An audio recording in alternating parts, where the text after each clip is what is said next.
Hello and welcome. My name is Sharon. This is Trio.of.Witches Tarot, and this is an unfair deck comparison of Tarot of the Divine with Ema Poëtica Tarot. I'm going to start with Ema Poëtica. This is from the same creators as Lily White, Lily Black, and Boo Tarot. It's not the same artist. It's Julia de Tersac. I guess that's how you pronounce that. And so that's the box for Ema Poëtica. It's a nice box. It's like the Boo Tarot box. And it has the same cards for the card meanings in English and French, like the other Celia Melsville decks do. And it's really pretty. It's got that cold foil stamping, shiny, or the backs of Ema Poëtica. They're really pretty. And the cardstock is like Boo, like I said. And then this is the Tarot of the Divine. It comes in this box, and the cards are not in here right now. They fit in here. They have one of the ribbons for pulling it out. And then it has a nice little white book. It could have been smaller so that it didn't need that big box, I think. I'm not fond of the big boxes. But it has full color, and then it tells you a little bit about the story. And then, of course, there is the companion book. I forget the Tales of something. I'll provide it in links below, which has a lot more about the fairy tales. And they're hard to find in that book. I think I ended up creating a cross-reference so that I could find each card in that book, because they are all in there. Anyway, these are the backs of Tarot of the Divine, if you haven't seen it before. Cardstock in this one is, I don't know, it's weird to me. I have sort of a love-hate with it. It's a very textured linen. And I don't know, something weird about it. It does overhand really, really nicely. And I think it ruffle shuffles. We'll do shuffling at the end.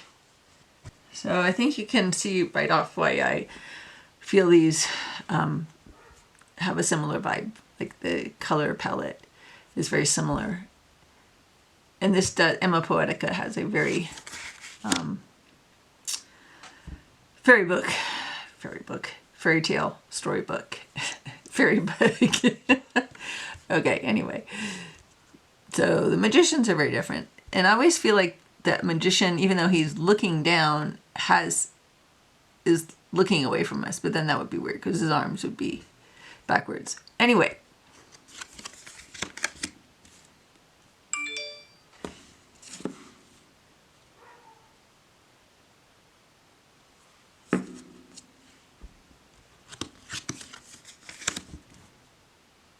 The Empress. You see like this not quite teal color, aqua, you know, is very much the same. So there is that color palette thing, which I'm a lot about color palettes and the energy of colors.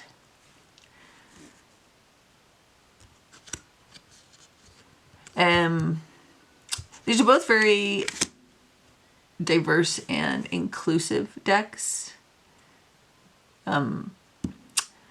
The Tarot of the Divine by way of these stories and myths from across the globe, and this one just by nature of how it includes skin colors and ages. So yeah, I don't know. How much commentary do we need? Love this strength card. This one is okay. I like the story. Read the story. The story's cool. I like both of these hermits. This one's more traditional, obviously, but still, he's like not outside. He's in a library or something.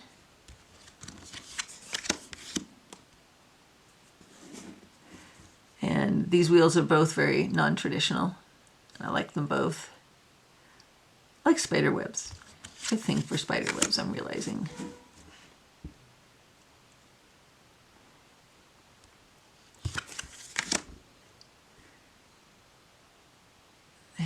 And this one's more traditional. So there is some kind of color coding going on in the majors in Ema Poëtica, but I haven't quite figured out what it is yet. So yeah, I like both those stuff cards. And Temperance. So I haven't read the story for Temperance in here, so I'm not sure I understand what that emerges about. This is very traditional. And even though these are very different cards, energy-wise, with all that red in both of them, definitely my first intuition on these is the same because that color hits me first.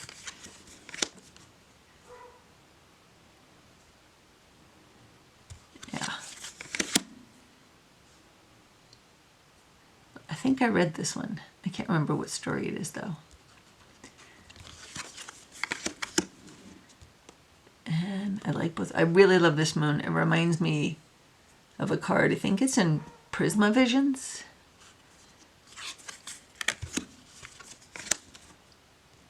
And then he's the sun god. I can't remember the name. Ra? I don't know. I don't know enough about Egyptology to speak on that. And I'm not sure what the story is behind this sun card. So Tarot Divine does take a little bit of, at least reading the stories so you understand why that imagery is there.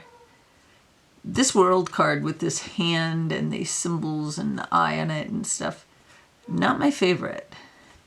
It's also a weirdly shaped hand.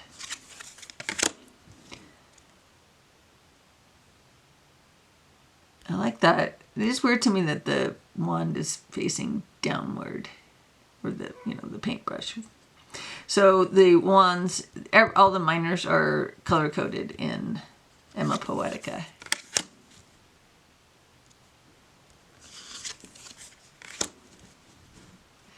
And this shape for the Three of Wands came up in a previous video where the Wild Unknown and El Goliath did the same thing. So I'm curious what that significance of doing it in a triangle is and pointing up or down. Why people are choosing that for the Three of Wands. I like both of these. And again, like that color palette.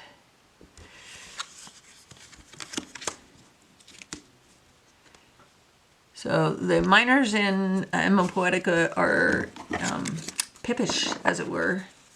And I'm not generally fond of that. Interesting though, these wands in the arrangement are the same here, aren't they? For the most part, not exactly, but still. I don't think I've ever noticed that. Is that in all, if not most, RWS?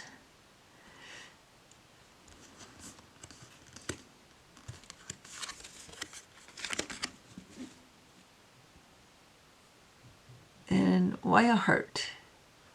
I wish there was a book that explained the choices for the artwork in Ema Poëtica. Very traditional, and it's pretty. I like this though. And the Nine of Wands. This reminds me of a lot of cards in other decks, but I think in relation to the cups. So yeah, I'm kind of struggling a little bit with both these. Love Baba Yaga there, so neither of these are telling to me intuitively that traditional story of the Ten of Wands and burden and taking on too much. I gotta think about it. They both have like the wands and they have new growth out of them. So that's, a different story than I usually tell about that card.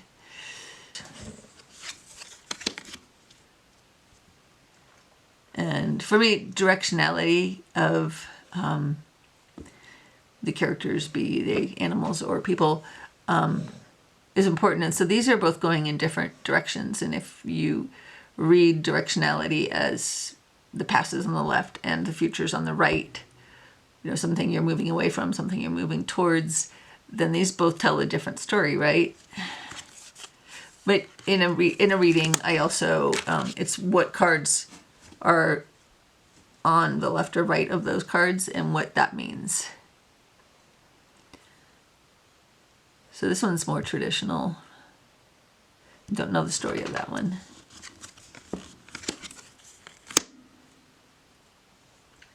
Yeah, I don't know why the King of Wands is a phoenix and why there's peacock feathers also.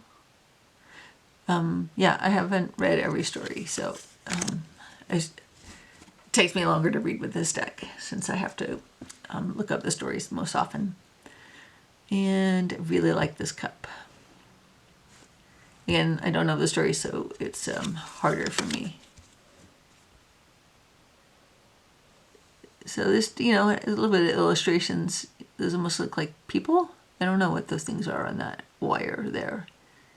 I wonder, do you know? Do you have an idea? Wish there was a book. And these both kind of tell me the same story. So here, you know, it has that collage-y feel. I think they're just paintings, but they still have some collage feel. The Four of Cups. So we still have a, you know, a head there.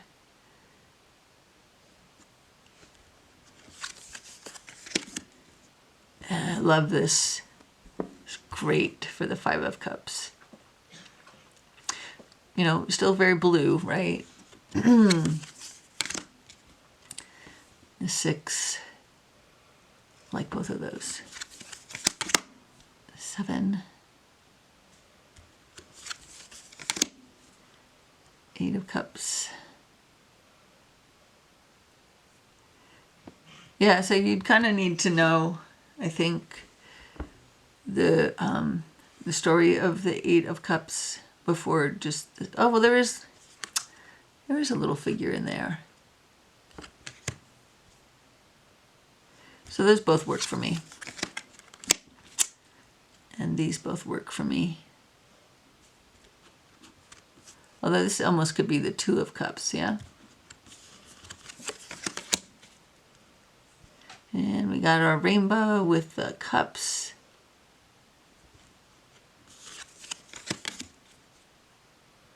Page. And the Knight, and you had me at Mermaid.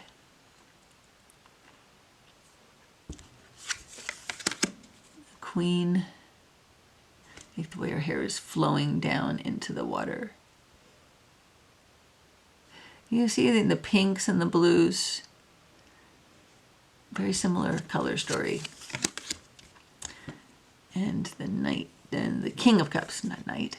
I like this one.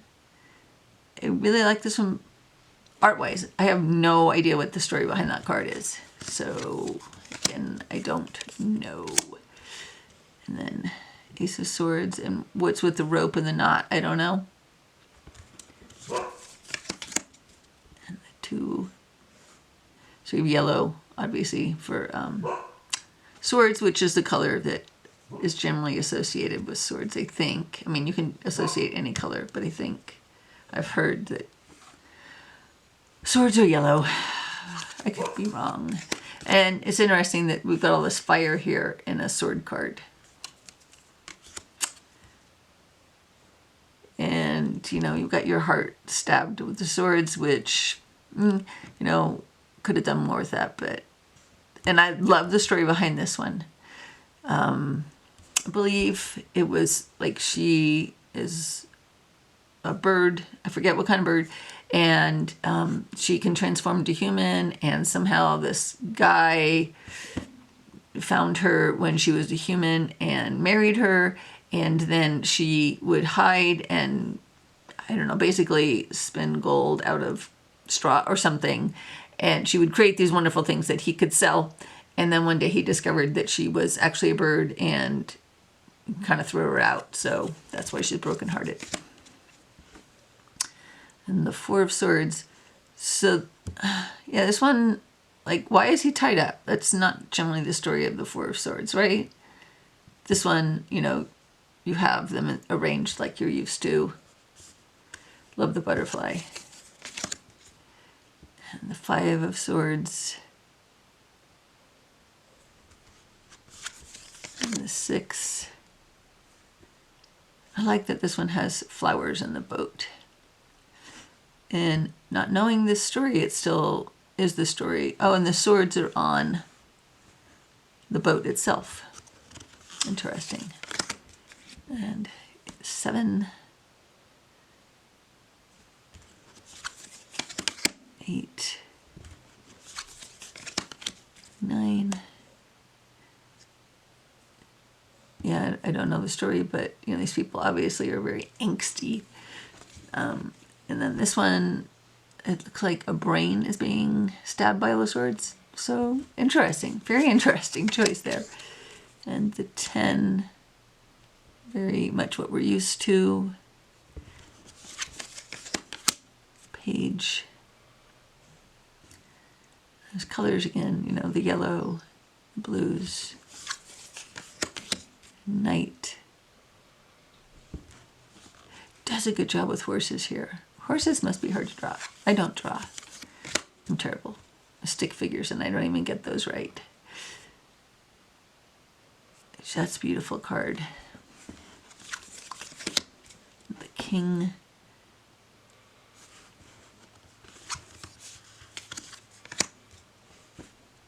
Ace. 2. Oh, these are out of order. There we go. 2.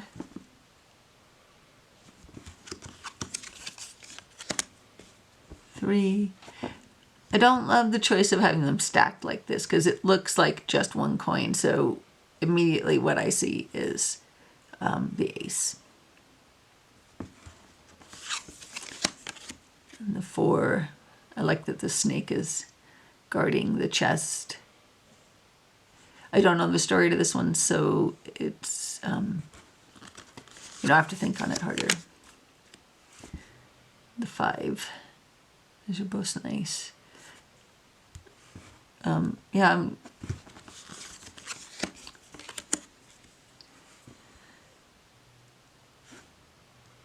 I'm not sure about the rainbow on this one.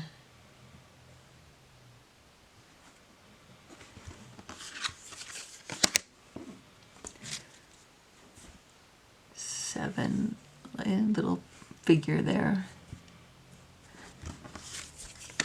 8. This guy looks angry. 9. I like bees. You can put bees in anything, and spider webs, and a spider. You might hate that. I love that. I love all of those things. I like that too. And another bee and a fox and a figure. Do they all have bees in them? No, they do not all have bees in them. So, yeah, it's got, you know, I have to, reading with this, you know, this adds layers to the card. The fox and the bee. And I don't know this story.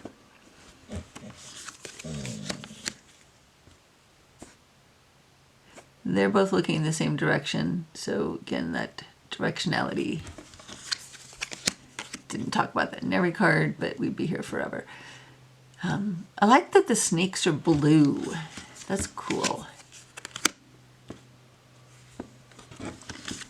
And the King. Okay, so let's do a quick shuffle test. So overhand, these work.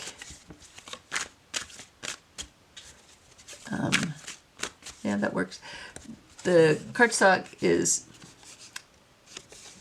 they're not laminated, I guess. It's not my favorite. It had a bow when I got it. It was more pronounced than it is now, but still, there's a little bit of a bow. Now let's try riffle shuffling. Oh, it's pretty stiff for that. Yeah, I couldn't bend those. So imagine you could work it in if you want, if you were intent on it. But it does overhand, and it fans very nicely. It's not a great fan, but you can see there's slide. And then Tarot of the Divine. Okay, it's hard to do when you have a tripod in front of you. Try that again. They slide nicely. They're overhand. And let's try ruffle. So they bend better. It's still hard. If you don't have strong hands, it's going to be hard to do. I have strong hands, and I can barely get them to bend. So let's see how they fan. Very nice. Okay, so that was the shuffling. Okay, well, I hope you enjoyed that unfair deck comparison, and like to hear your comments if you have any thoughts on these. Also, remember to like and subscribe and click on the bell so you are alerted when I have new videos. Have a great day, and thank you for watching. Bye.